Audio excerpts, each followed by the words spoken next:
Boa noite a todos. Amanda, então, vai fazer a conceituação aí. Então, gente, o condomínio geral ele é caracterizado pelo fato de existir simultaneamente dois ou mais direitos sobre o mesmo bem, direitos de propriedade, seja o bem móvel ou imóvel.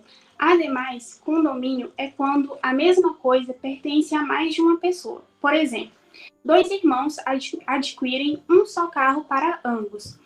Ambos, eles serão condôminos do carro, não serão sócios, como muitos pensam. A sociedade, ela faz parte do direito empresarial. Aqui a gente está tratando de direito real. Por conseguinte, o condomínio geral ele vai estar elencado a partir do artigo 1314 ao 1330 do Código Civil. Dando continuidade, o condomínio ele possui natureza real, havendo um conjunto de coisas e não um conjunto de pessoas. E por não possuir um conjunto de pessoas, ele também não vai possuir natureza contratual. E também vai ser regido, obviamente, pelo princípio do direito das coisas. Para o estudo do condomínio geral, ele admite algumas classificações que são essenciais para o seu estudo. E a gente vai abordar algumas dessas classificações. A primeira dessas classificações é a classificação quanto à origem, e dentro dela tem o condomínio voluntário ou convencional. O condomínio voluntário ou convencional, ele decorre a partir do acordo de vontade entre os condôminos. É basicamente um acordo jurídico. Pelo silêncio da instituição, presume-se que o mesmo está dividido de maneiras iguais, pelas frações iguais a cada condômino. Não obstante, é imprescindível ressaltar que o condomínio edilício ele tem essa mesma origem, porém ele está elencado e é estudado de maneira separada no Código Civil. Quanto à origem, nós temos o condomínio incidente ou eventual, que origina-se por motivos estranhos ou alheios à vontade dos agentes, condôminos.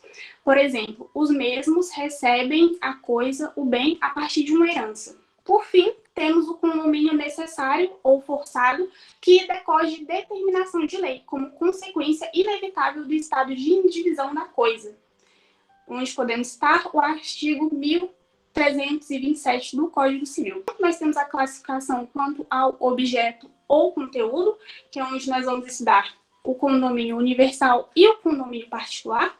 O condomínio universal ele compreende a totalidade do bem, que está incluso os seus acessórios, as suas benfeitorias, os seus frutos. Inclusive, em via de regra, o condomínio geral tem a sua natureza no condomínio universal. Por exceção, tem o condomínio particular, que compreende apenas determinadas coisas. Por fim, nós temos a última classificação, que é quanto à forma ou divisão, que é onde nós vamos estudar o condomínio pró-diviso e o condomínio pró-indiviso, que o condomínio pró-diviso é aquele no qual nós conseguimos determinar, nós conseguimos quantificar a fração exata pertencente a cada condômino, cujo qual aquele pertence. E no pró-indiviso nós não conseguimos determinar a fração exata. Nós sabemos que cada um tem a sua parte no condomínio, né? Cada condômino tem a sua parte, mas nós não conseguimos, de fato, determinar uma fração. Não obstante, nós temos a Lei 4.591 de 1964, que, além de dispor sobre condomínio edilício, ela dispõe também sobre condomínio geral, né? Por exemplo, o condomínio e as incorporações imobiliárias, a administração do condomínio em prédios e o próprio condomínio em prédios em si mesmo, propriamente dito. E é isso. Então, eu vou dar continuidade aqui na parte da história, né, do condomínio e de onde surgiu, como iniciaram as conceituações aí. A palavra condomínio, ela vem do latim, condomínio, e significa poder ou propriedade exercida por mais de um dono. E é interessante que a origem do condomínio ela é incerta. Eu busquei, fiz várias pesquisas e assim, sempre a gente vê que na Roma antiga se tinha tal ideia, na ideia germânica era de tal fato. Então, assim, na realidade, há uma incerteza. Como iniciou a ideia do condomínio né, e principalmente conforme a gente conhece hoje. Mas, a princípio, é unânime a informação de que o condomínio surgiu com várias finalidades. Essas finalidades, elas estavam ali atreladas à exclusividade, as pessoas queriam um local exclusivo para eles, as pessoas queriam segurança, as pessoas queriam acesso restrito. Então, a princípio, há uma unanimidade com relação a essas características do porquê do porquê querer um condomínio, um local onde se divide as propriedades ali em um local mais isolado. Também não posso deixar de citar que o início aí da história do condomínio está atrelada também com a questão de se ter um status, até porque podemos imaginar, por exemplo, naqueles castelos, na era medieval ali, onde a gente tinha aqueles castelos, muitas pessoas que moravam ali aos redores dos castelos, principalmente os aristocratas, eles tinham, sim, uma vontade de ficar ali por perto, né? Ali por perto, como se fosse ali o centro da cidade, e aquilo ali acabava gerando um privilégio para aquelas pessoas e um certo status também. Então, é atrelado um pouco a ideia de exclusividade, é atrelado um pouco a ideia de privilégio e status. Se ter um local onde se tinha segurança, onde se tinha um acesso restrito, era para poucos, não era para a maioria, né? Era justamente para a minoria. Então, essa é mais ou menos assim a ideia do que a gente conhece como o condomínio. As informações mais remotas dão conta que na Roma Antiga, né, o fenômeno ocorria em virtude da sucessão hereditária. O sistema germânico compreendia como comunhão de mão comum. Achei interessante isso. E no panorama mais contemporâneo, como o que conhecemos hoje, os condomínios mais parecidos com o que nós já conhecemos, eles aparecem por volta ali de 1820 em Londres, segundo uma pesquisa que eu fiz, no entorno das praças. Como eu falei para vocês, a ideia era o quê? Justamente ali no entorno das igrejas, das praças, mostrando um certo status, um certo privilégio também. E não é muito diferente do que a gente conhece hoje, né? A gente tem, assim, o condomínio. Hoje, vamos supor, assim, vamos imaginar o que vocês conhecem por condomínio. Vocês conhecem, eu também conheço, o condomínio é um local de acesso restrito, né? É um local onde as pessoas têm uma certa finalidade para estarem ali, né? E basicamente assim que se veio construindo essa ideia dos primórdios até a atualidade. Foi nesse período que os proprietários, ali na época ali de 1820, que os proprietários das terras se sentiram ameaçados e começaram a solicitar autorização jurídica para que aqueles espaços fossem privados, né? Então, essa é a ideia, né? A gente consegue perceber o que move a ideia do condomínio, né? Os fatores que eu já expliquei para vocês. A partir de então, desse amadurecimento dessa ideia, né, de quais eram os fatores primordiais e fundamentais ali do início do condomínio, ela foi se modernizando e foi se transformando no que conhecemos hoje. Já na década de 70, por exemplo, elas aparecem nos Estados Unidos, na área mais turística dos Estados Unidos, no estado da Califórnia, e sempre modificando e modernizando o formato. Inclusive, é uma característica interessante, assim, uma característica dos Estados Unidos, eles sim terem esse acesso, morarem em condomínios e justamente porque eles falam que querem um local tranquilo, que eles querem um local mais seguro. Eu já tive a oportunidade de conhecer, visitar alguns locais, algumas casas nos Estados Unidos, e assim, a grande maioria é justamente essa, a grande maioria passa aí por essa ideia de optar por morar no condomínio por ser mais seguro e mais tranquilo mesmo. E no Brasil, né? A gente se pergunta, a gente está falando só de como que veio os primórdios, tudo, e a modernização, mas no Brasil, as primeiras informações de condomínios estão datadas aproximadamente 1970, na década de 70 ali também, no entorno da cidade de São Paulo. O primeiro condomínio foi nomeado Chácara Flora. E em 1975, só 5 anos depois, que surgiu o Alphaville, que não era residencial, por um tempo depois transformou no condomínio residencial, para moradia dos executivos de empresas que ficavam ali no entorno. Então, os condomínios fechados, eles podem aparecer de diversas formas. Não só o condomínio de prédios, condomínio de apartamentos, condomínios de casas, condomínios mistos, e prédio e casa ao mesmo tempo. Então, ali o formato ele vem se modificando. Então, é interessante pontuar a questão dos condomínios mistos, né? Porque aqui a gente já viu, em Palmas a gente tem uma ideia do que é o condomínio misto.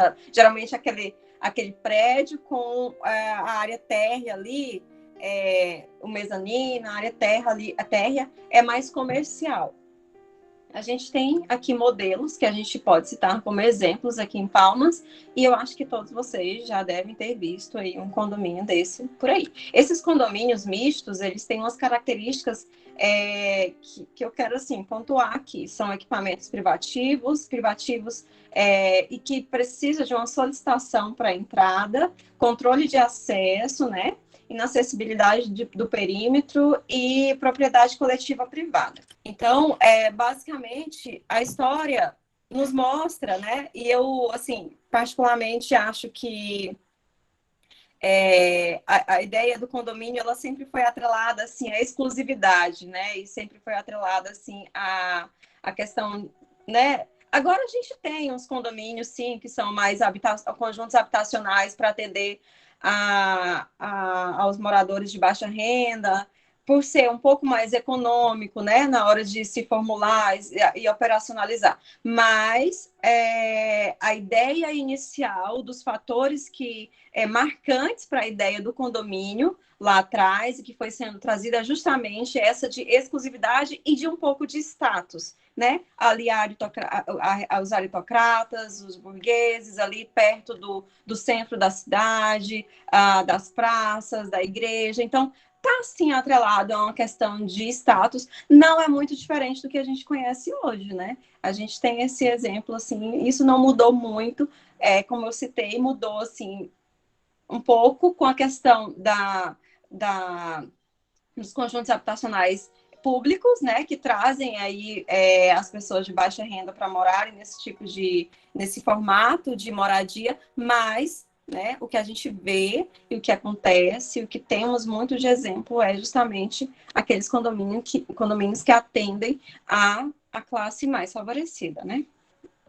Nós temos agora a Adriana, que vai falar um pouco sobre os direitos do condômino. Esses direitos, como a gente já falou no início, né? A gente está aqui dando uma introdução, porque eu sei que os outros grupos eles vão pontuar um pouco a respeito do trabalho deles, por exemplo, o condomínio edilício, também fala um pouco sobre direitos dos condôminos, mas nós estamos trazendo a ideia central disso, a ideia principal, para que vocês tenham um panorama sobre o assunto. E a Adriana vai falar um pouquinho agora. Boa noite a todos. Eu vou falar um pouquinho sobre os direitos do condômino. Para que a convivência nos condomínios seja pacífica, é fundamental que todos conheçam seus direitos. O Código Civil, em seu artigo 1335, traz que são direitos do condômino: usar, fruir e livremente dispor das suas unidades. O que seria isso? Isso seria um conjunto de prerrogativas sobre a unidade autônoma, ou seja, trata do poder do proprietário de fazer a utilização de imediato do bem. Ou seja, você pode fazer de tudo dentro do seu imóvel, desde que, em contrapartida, você respeite alguns direitos, né, que está ligado ao direito de vizinhança. No inciso 2º, diz que usar das partes comuns conforme a sua destinação e contando que não exclua a utilização dos demais compossuidores. Isso significa que o uso das partes comuns pode e deve ser feito. Entretanto, é preciso ter o equilíbrio entre os condôminos, de modo que nenhum acarrete prejuízo ao outro. Para isso, é preciso manter a destinação da área comum e as normas de convivência. Inciso 3º. votar nas deliberações da Assembleia e delas participar estando quites. Com relação ao inciso terceiro, o direito de voto, o possuidor direto ele não poderá exercer o direito de voto. Entretanto, poderá participar na qualidade de procurador do condômino. Inadimplência e assembleias. No exercício de voto nas assembleias, está condicionada a quitação dos débitos, ou seja, o inadimplente não pode exercer o direito de voto. De acordo com o Código Civil, o artigo 1314, cada condômino pode usar da coisa conforme sua destinação, sobre ela exercer todos os direitos compatíveis com a indivisão, reivindicá-la de terceiro, defender a sua posse alheia à respectiva parte ideal ou gravá-la. Além dos direitos acima, o condômino tem direito a reclamar de perturbações internas, votar e ser votado, desde que não esteja inadimplente, recorrer de eventuais penalidades, circular livremente pelas dependências do condomínio e exigir o cumprimento das normas e regras de outros moradores e proprietários. Agora, o Atos, ele vai falar um pouco para a gente a respeito dos deveres do condomínio. Né? Boa noite a todos, então. Boa noite, professor. Pessoal, como bem abordado pelo meu grupo a respeito do que é o condomínio geral, vocês veem que dentro de um condomínio a situação é bem mais diferente do que para quem está morando dentro de uma casa normalmente, né? Então, cada um das pessoas participantes do condomínio, sejam moradores, sejam os visitantes, sejam os próprios condôminos, que eu vou explicar a respeito também o que são os condôminos, porque muita gente não vê tudo isso como uma coisa só, e condômino tem diferença de morador. Então, cada um deles vai levar direitos e deveres. E falando a respeito dos deveres do condômino, só que antes pontuando para que todo mundo saiba o que é o condômino. O condômino, então, ele é o proprietário do apartamento ou da unidade dentro do condomínio. Independente se ele faz o uso desse imóvel ou não, ele é quem tem na escritura, né, que o apartamento que é dele, no caso a parte lá, a unidade, é dele. E o Código Civil ainda abrange um pouco mais essa questão e considera condômino também o promitente comprador, que é aquele que ele não tem ainda a escritura em si do imóvel, tá? Mas ele tem a promessa da compra e venda já assinada. E os cessionários desse direito também podem ser considerados os condôminos. Então, essas pessoas, eles têm alguns deveres para dentro deste condomínio. E o Código Civil vai elencar eles dentro do artigo 1336, que agora eu vou trabalhar com vocês para que tenha uma explanação melhor do que cada ponto desse que está falando a respeito. No inciso 1, o Código vai falar que contribuir para as despesas do condomínio na proporção de suas frações ideais, salvo disposição em contrário na convenção.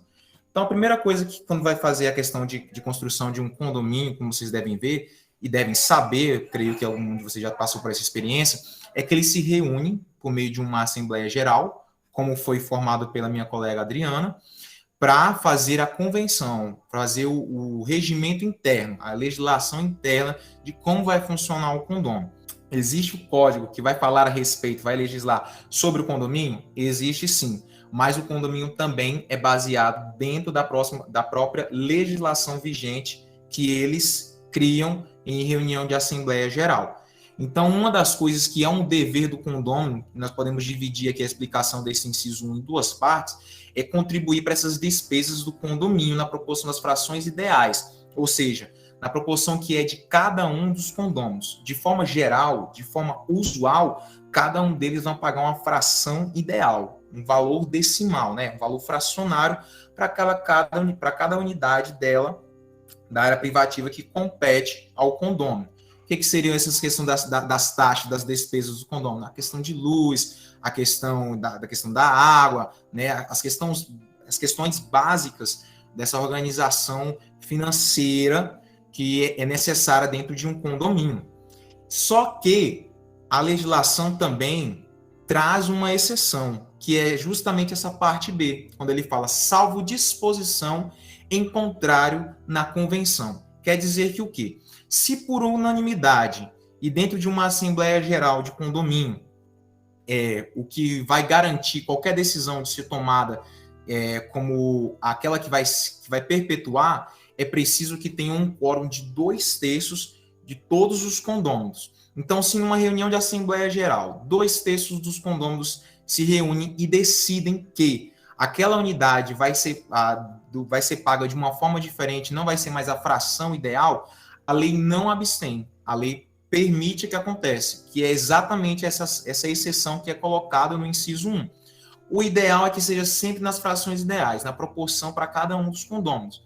Mas se eles, unidos, e dentro das situações abordadas pela Adriana, que é estando kits, né? Todos os condôminos estando kits com os pagamentos em dia, fizerem essa Assembleia Geral com um quórum de 2/3 e decidirem que o rateio das despesas vai ser feito de outra forma, assim pode ser convencionado. É feita, então, uma nova legislação, mas é preciso sempre que esteja seguindo todos os parâmetros e que sejam pelo menos 2/3 do todo dos condôminos.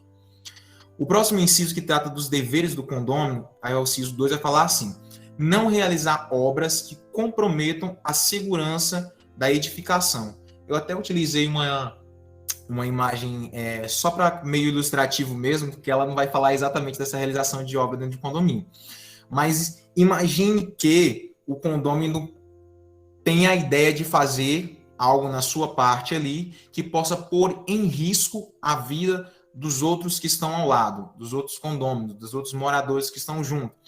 Isso, pela legislação, é proibido e pode acarretar para ele multas e pagamentos que nós vamos ver daqui para frente nos próximos incisos e nos parágrafos únicos. Então, realizações de obra que não atendem à legislação vigente e nem à questão do Código Civil e a lei que fala que a lei da norma da BNT, que é a lei 16.280, que trata da questão da reforma de obras dentro de edifícios e condomínios, se não é seguido dentro dos parâmetros, é realizado qualquer alteração dentro do condomínio que possa pôr em risco a vida de cada um dos condôminos ou dos moradores, ele vai pagar uma multa e vai pagar também outros valores que nós vamos tratar a respeito. Então, não é possível realizar essas obras. É claro que tem aquela questão da brechinha, quer dizer que eu não posso fazer nada dentro da minha parte do condomínio, não posso mexer em nada comigo. Se acabou de falar e ler no inciso 1º do artigo 1135, que eu posso usufruir do bem, não. Você pode fazer aqui as questões das alterações, só que existe toda uma formalidade para ser feita. Você tem que avisar o síndico, você tem que avisar os condôminos, você tem que falar a respeito de quais são as alterações que vão ser feitas. É preciso que um engenheiro especializado na área venha verificar se está tudo correto nessas alterações, para não pôr em risco a segurança de quem está morando junto. Deixa eu só passar aqui, porque eu estou passando e estou olhando para mim para ver se está dando certo. Vamos lá. Então, quase terminando, já só faltando 2 artigos e os parágrafos. O artigo 3º fala da seguinte forma: os deveres do condômino: não alterar a forma e a cor da fachada, das partes e esquadrias externas. Eu botei uma foto para fazer uma análise bem legal para poder detalhar essa questão. E vejam que na primeira foto, ela está um pouquinho pequena porque eu tentei não fazer aquela coisa exorbitante, mas está separado dentro do prédio lá, do condomínio, e são instalados ar-condicionados. Instalar um ar-condicionado ou fazer uma modificação na fachada, desde que reunido em Assembleia Geral, tendo o quórum de 2/3 dos condôminos como aprovado, e as especificações serem seguidas de forma correta, ela pode ser feita. Como bem colocado, ar-condicionados dentro dos condomínios é uma coisa garantida em lei. Agora, uma questão de você, na sua parte, na sua unidade, fazer uma alteração da fachada do condomínio, como vocês podem ver na segunda imagem, que mostra uma janelinha laranja, já não é permitido.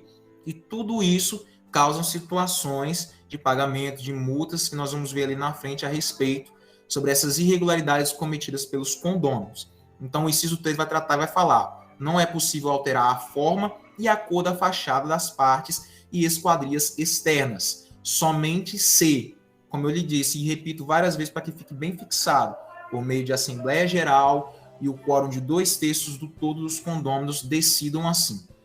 Ok? E por último, o inciso 4 desse artigo 136. Desculpa o barulho aqui, pessoal, que a família é grande. Mas se estiver se aparecendo aí.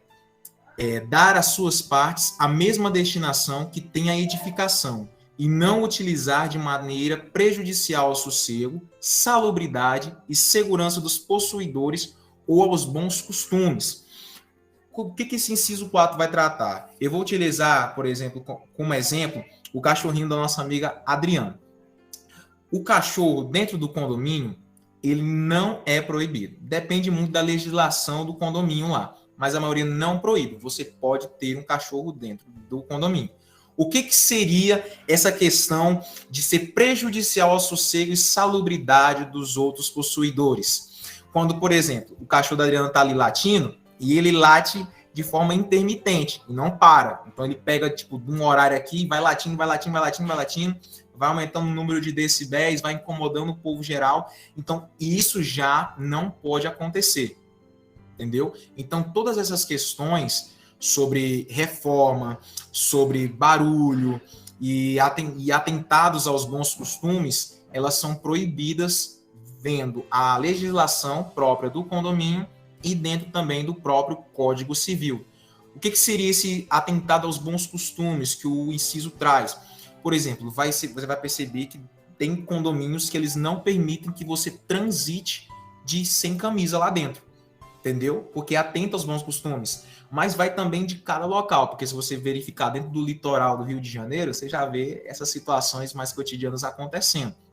Então tem que ser observada dentro da legislação vigente de cada condomínio, desculpa. E para finalizar a minha parte aqui falando a respeito, ele vai tratar a questão do condômino antissocial no artigo 137 e puxando um pouco para o parágrafo 1º e parágrafo 2º, elencados pelo artigo 1136 do Código Civil, que trata assim: o condômino que não pagar a sua contribuição ficará sujeito aos juros moratórios convencionados ou, não sendo previstos, os de 1% ao mês e multa de até 2% sobre o débito. Lembra quando eu falei a respeito das despesas que cada condômino tinha que arcar, a parte da fração ideal?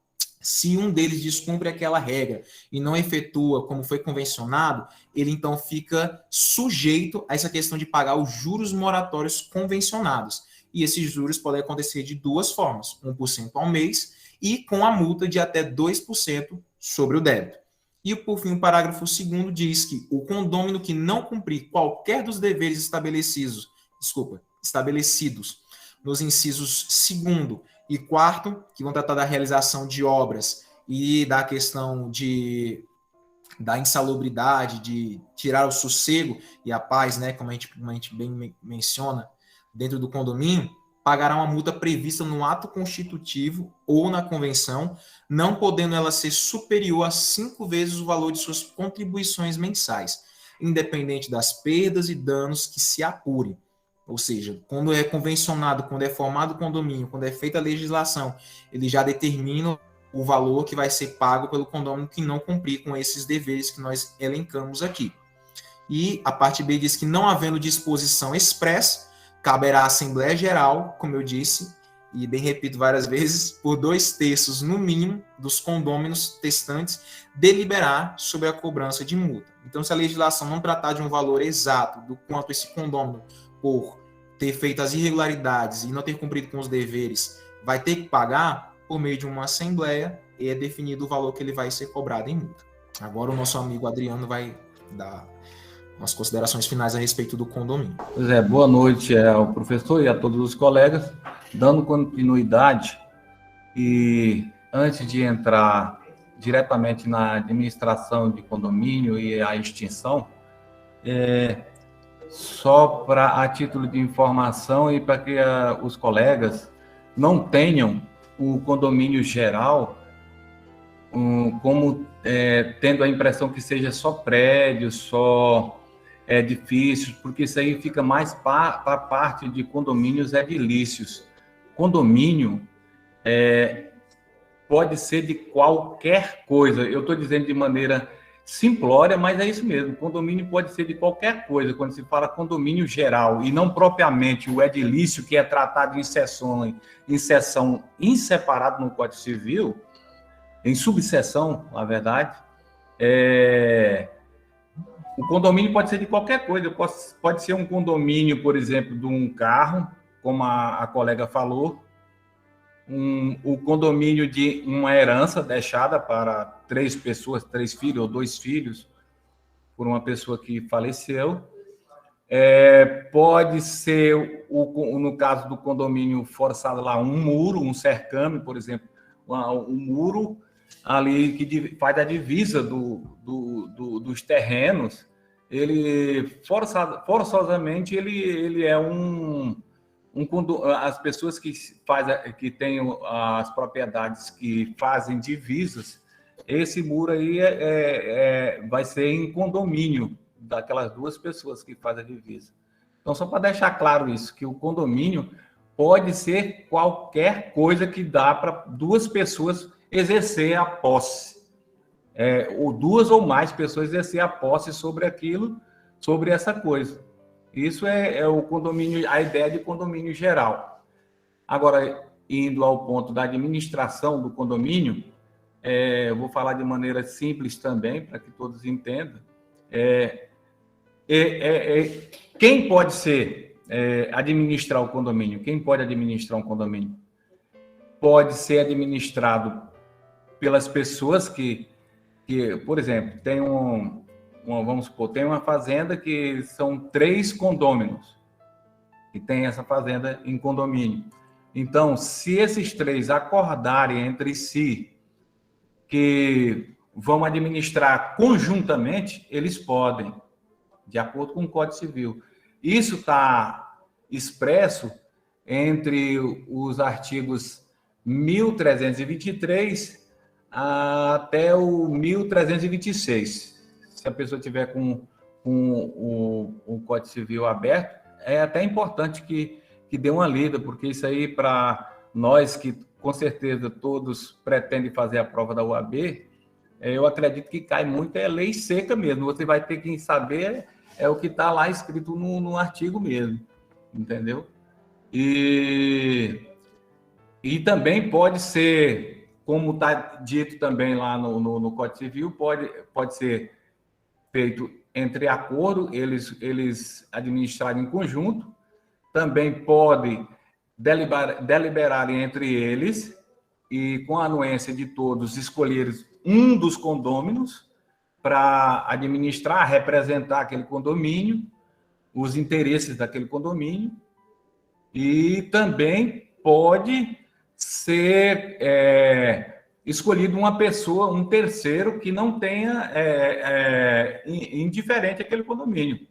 Como o exemplo da fazenda lá, por exemplo, os 3 não querem diretamente estar lá envolvido com a lida diária de uma fazenda, eles podem contratar um gerente, entendeu? Eles contratam um gerente e aquele gerente vai representá-los. Por exemplo, para vender uma safra, para adquirir materiais e assim por diante. Eles também, desde que esse também, no ato dessa contratação, no ato dessa escolha, é importante também que sejam especificadas as limitações desse terceiro que foi contratado, para que ele possa dirigir esse condomínio. Porque, no caso, tem as limitações, como ele, por exemplo, ele não vai poder vender, entendeu? Ele não vai poder fazer coisas que só os proprietários podem fazer. Então, isso é bem limitado. Então, ele vai ter um poder para representar no usufrutos e no uso e na direção daquele condomínio e na representação, por exemplo, daquele condomínio, por exemplo, até judicialmente. Ele pode representar, mas ele não pode vender, ele não pode ultrapassar as coisas que não são cabível a ele e que tem que ser definido no momento dessa escolha.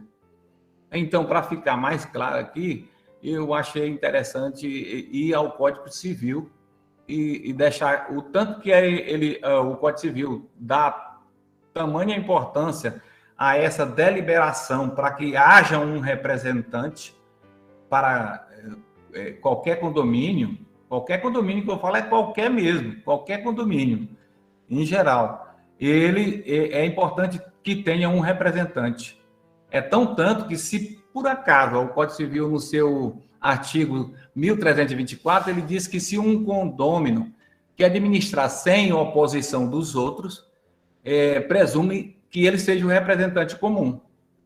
O Código Civil dá uma importância para isso. Você vê que ele dá uma importância, né? Que ele diz que se o administrador, um dos condôminos lá por conta própria, ele começa a administrar e os outros não se opõem a ele, automaticamente ele se transforma um representante comum daqueles condôminos. É importante na deliberação, de acordo com o artigo 1323, a maioria sobre a administração da coisa comum escolherá um administrador que poderá ser estranho, é o caso que eu já falei, é ser estranho ao condomínio, resolvendo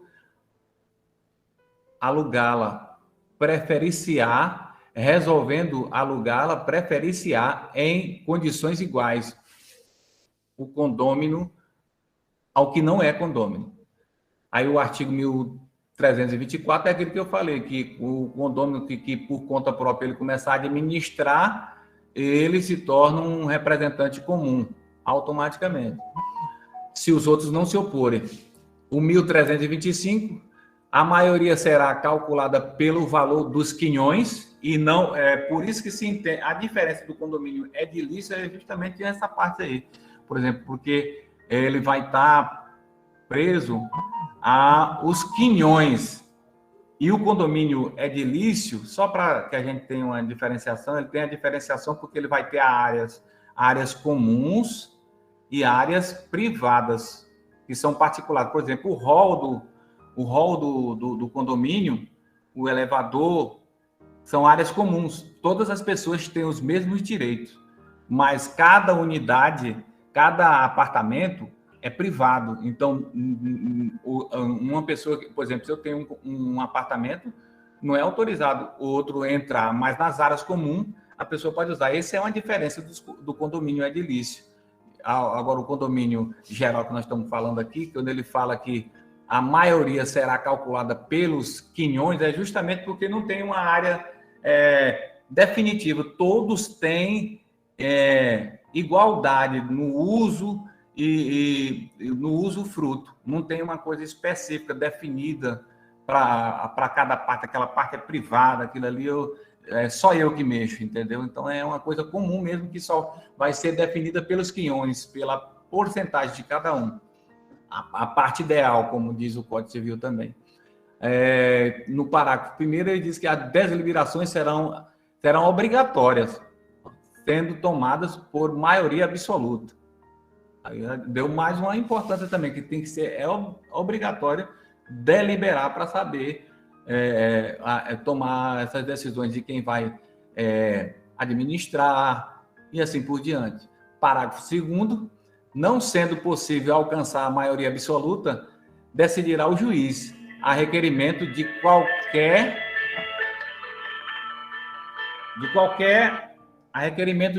uma da... porque há uma ligação aqui, incomodou aqui. A requerimento de qualquer condômino, ouvidos os outros, desde que sejam ouvidos os outros. Parágrafo 3º, havendo dúvida quanto ao valor do quinhão, será este avaliado judicialmente. O 1326, os frutos da coisa comum, não havendo encontrado a estipulação ou disposição de última vontade, serão partilhados na proporção dos quinhões, certo? Agora, vou lá para a parte, eu acredito que ficou, eu acho que ficou claro a questão da administração do condomínio geral. Eu fui mais genérico possível, para não confundir que seja só condomínio edilício ou de prédio de casa, mas sim qualquer coisa que duas pessoas possam exercer a propriedade, ou mais pessoas possam exercer a propriedade daquela coisa. A extinção do condomínio ocorre quando os condôminos entram não tem mais vontade de, por exemplo, se um dos condôminos resolver que não quer mais, não tem mais vontade de manter o condomínio, ele será dividido. Ele será dividido com uma ação divisória, porque essa ação divisória, isso pode ser feito de maneira cordial, né? Eles combinaram, vão num cartório, registra as escrituras separadas, reparte, né, de comum acordo, e também pode ser feito judicialmente. É o que está dizendo aí, essa divisão. E a todo tempo será lícito ao condômino exigir a divisão da coisa comum, respondendo à opinião de cada um, né? Porque aqui a escrita aqui não ficou bem clara, mas é isso aí. De acordo com a opinião de cada um, será lícito o condômino exigir a divisão da coisa comum. Também, por exemplo, quando não tenha, quando, por exemplo, na deliberação lá para quem vai administrar o condomínio, por exemplo, se um tem um quinhão de 60%, vamos supor, no 100%, um tem 60% do quinhão, e os outros dois, cada um 20%, esse de 60%, automaticamente ele vai ter maioria absoluta, né? Ele vai ter maioria absoluta para tomar as decisões, né? De acordo com o quinhão. E também, eu acredito que os colegas esqueceram de falar, ou se falou eu também não entendi, não dentro da extinção e da administração, mas assim, o condômino que ele não pagar a parte das despesas, dos gastos, das coisas que são comuns ali divididas, ele perderá ele terá que ceder a sua parte, né? Ele vai desistir do condomínio. Uma vez que ele não pague, ele desistirá automaticamente do condomínio, entendeu? E ele pode dizer, não, eu não quero pagar. Aí eu não quero pagar, então ele está abrindo mão da parte dele no condomínio. Então era isso, eu espero que tenhamos explicado o mínimo aí, para que os colegas entendam, e se tiver alguma pergunta, estamos à inteira disposição. Então é isso, pessoal. Professor, o conteúdo é muito extenso, é claro que a gente abordou aqui o necessário e até um pouco mais, mas tudo feito aí para vocês poderem compreender e assimilar aí o conteúdo de condomínio geral. Tá bom? Então, agradecemos a atenção de todos, pedimos desculpas novamente pelas intercorrências e é isso aí. Boa noite.